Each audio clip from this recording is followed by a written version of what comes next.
Where do you shop? Whole Foods, but it's Okay. right there on Lake Mead, Mhm. because we're around the corner from the house, and that pusher in there is just absolutely fabulous. Oh, good. Yeah, and they'll tell you how to cook what you get too, and some different ideas. And if you run out of time, they'll cook it for you while you shop. Yes. Yeah, it's Yes, great. yeah, and they will do that, but he's really good. Good. What Great. about Omaha? Omaha. Omaha steaks? Oh. We buy a lot of their fish Yeah. and steaks. Oh, the fish. and Okay. everything. Well, the fish again, I've always had great quality from them. My parents used to send it to me. I always had great quality with them. However, we'll talk a little bit more about the benefits of beef, or lack thereuf. So I'd say that it doesn't matter where it's from. The cow is basically something you should just take off your plate.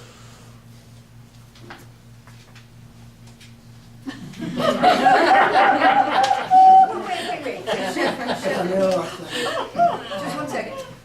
Costco, I mean, if you absolutely get a craving once in a blue moon and they're all barbecuing, Costco has for like $16 these 3 packages of certified organic, very lean burger meat, and it's tasty, and I'll put it in the foreman grill while they're all doing their big barbecue. But that one, I mean, if you absolutely have to have a little beef, I mean, other than buying the Japanese cow they massage, whatever it's called, Kobe, other than that, isn't that okay if it's absolutely certified organic beef? Yeah, If you must. Let me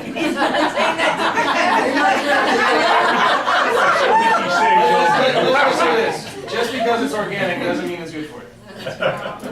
It all depends how well you like the fish. Right. Okay. You're killing Evie, sending her all that Omaha beef. You know, there's a statistic out there, for example, that says that the United States is the largest consumer of dairy on the planet, and we also have the highest rate of osteoporosis. So when you put something like that together, you kind of have to do the math and say, okay, what's going on here? Milk has a great marketing plan behind it, but it's false hopes. It's empty promises. So, and it's very high in estrogen, and there's a lot of cancer that's linked to estrogen. Just casein in the milk is what is part of the problem. Not calcium or the fat, but casein, which is, I don't know what. Right. Even organic, fat-free? Right. Well, you look at the size, first of all, look at the size of a cow to begin with. They're huge. So the amount of estrogen they have in their body is huge compared to us. So whether it's organic or not, it still has high levels of estrogen. So you're saying, stay away from any milk product, whether it's skim milk, all the way up to whole milk.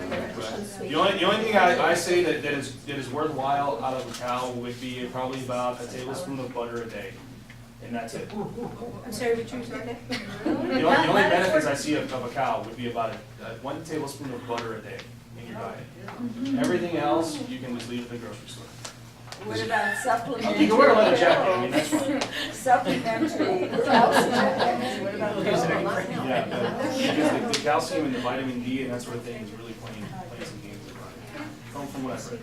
Yes, ma'am.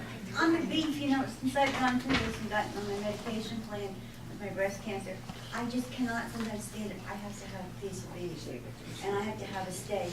And like I said, I go down to my favorite little butcher, you know, and then I feel good. But I can't digest it. Yeah. So what could I, when I get one of those cravings, what could I eat in place of it? Well, the thing is, if you want red meat, I suggest buffalo is sometimes cuts of buffalo can be leaner than chicken. Oh, okay. And it's really available, especially at Whole Foods. So they give me a fix No. and don't give me the protein fix? You say buffalo to people and they make that same face. It's red meat and it's very lean. It has good applications and not, because a lot of applications with beef really depends on the fat and the marbling inside it. And sometimes it doesn't. So depending on what you're doing with it, it could make a difference. But a fillet, for example, or a ribeye or whatever, there's still some fat in it. But it's more external fat, and it's not so much internal marbling. Where do you buy buffalo? Whole Foods. Whole Foods. Yeah, that's where I've seen it the most. I've heard, correct me if I'm wrong, I've heard that margarine is one ingredient, one ingredient shy of being plastic. Yeah. I don't know about that chemically, but yeah. That's what I've It heard. tastes like that more times than not. Oh, God. Yeah, margarine is, it's really processed. And when you eat the processing, things like that. So margarine is bad. Yeah, oh yeah, for sure. But you For sure. endorse olive oil. Yeah. Oh, And butter's okay too. You need some fat in your diet. No, he endorses. I endorse it. Yeah, so you need some fat in your diet, and butter's a great way to get it, but it's gotta be in moderation. Beef is okay too, but like one steak every 2 weeks or something like that That's about what it is. would probably really limit it. And you're probably gonna have to deal with digestion, because it can take up to 3 days to digest it. Oh, I know, except I haven't, I used to eat, of course, at home, you know, back in the mountains of Pennsylvania, we had a lot of beef and stuff. But lately, I haven't eaten a lot of beef, So what and you once just in a said. while. Now, if I did the buffalo, would that give me the same fix? Probably. And is it easier to digest? You know, I haven't really compared it myself, I don't know. I can tell you, I'll get one. It's still gonna be difficult, because it's a big animal. Okay. I'm allergic to beef, and I just wanted to tell you, I had a buffalo burger one day, Uh-huh. and I took a bite of it, and I swore I was biting into a hamburger. Mm. And I Oh, turned okay. around and I Real said, simple. well, I really eat this, or am I gonna have the same reaction? Uh-huh.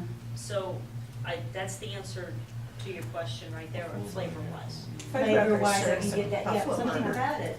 That's Restaurant, all I eat. Fuddruckers, Oh, really? they serve a buffalo burger. So if somebody wants to try one, get a. People are getting more creative with their Fuddruckers? burgers. Yes. Yes, ma'am. I would like to contribute to this questioning when you get the fix, you need a fix. Of the Here is- beef? Oh, Yeah, yes. or whatever, dairy, cheese. I'm from Switzerland, I live on cheese, used to live on cheese. Okay. I still sometimes have those cravings. However, the best way to avoid these things is the knowledge what it does to you. You don't want to put anything in your body which is going to poison you afterwards, especially when you have or have had cancer. You know the effect, so what do you want? You have a choice. Do you want to fight it again, or do you want to get better? So get over it. And I think there's just three kinds, and you don't get cancer, you do cancer. So once you know that, just get it in your head, and you will not have the cravings anymore. We can talk about the scary parts of beef for sure, Doctor but Finn Mall. I don't wanna force everybody out too much. No, what about the thing gives me the general, I had the headaches go away, I can have an awful headache and I can have a piece of beef and I'm fine. Well, we'll talk about really detoxing your body and what organic food can do. Because once your body detoxes, you won't have those cravings anymore, because I think a lot of people could probably really associate cravings with sugar and carbs, right? Yeah. Yeah, and once you stay away from that long enough to let it empty out of your body, and by long enough, I say probably about 3 weeks, is that if you can go without it for about 3 weeks, and especially eating an organic diet, you're gonna see a couple things happen to your body. First of all, your body, as far as inches, is gonna reduce on organic food. Because, for example, if you were to take pesticides, if you take a can of Raid that's used to kill cockroaches, and if you sprayed that in your eyes, what would happen? Your eyes will close up and you feel the burning and that sort of thing in your eyes. Well, inside our body is having the same reaction to a more mild extent, but our body is still reacting to it. So we still have a lot of inflammation caused by that. And inflammation does another thing, it accelerates cancer, right? So that inflammation in our body is caused by all these pesticides, preservatives, sugar, and that sort of thing. So once you detox your body with that, then these cravings all of a sudden go away. What about sugar Because substitutes? it's really a deficiency. What about sugar substitutes like Splendor and Equal? The only thing that I would ever recommend, for now at least, is stevia. Yeah, stevia. Stevia. Yeah. Not the German brown sugar or that sugar, what? Or that organic, what's that thing from the cactus that they're selling? Agave. Agave? Agave can be good too. The low glyc- Yeah, they have a low one. right. Stevia is the best out Oh. there. Yeah. Some people say it has a funny aftertaste if you don't like the taste and that sort of thing. It's a matter of choice. Personally, I say stay away from sugar, period. And we'll talk about that in a little bit too. Cut off my arm. Both of them. No beef, no sugar, no dairy. I don't consider ice cream as having sugar, right? I'm a big ice cream. Uh-oh. It's tough. So again, does anybody have any questions about conventional farming? What's going into the food that we eat? Do we understand the benefits of organic as far as from a farming standpoint? Talk about turkey, please. Sure. Turkey.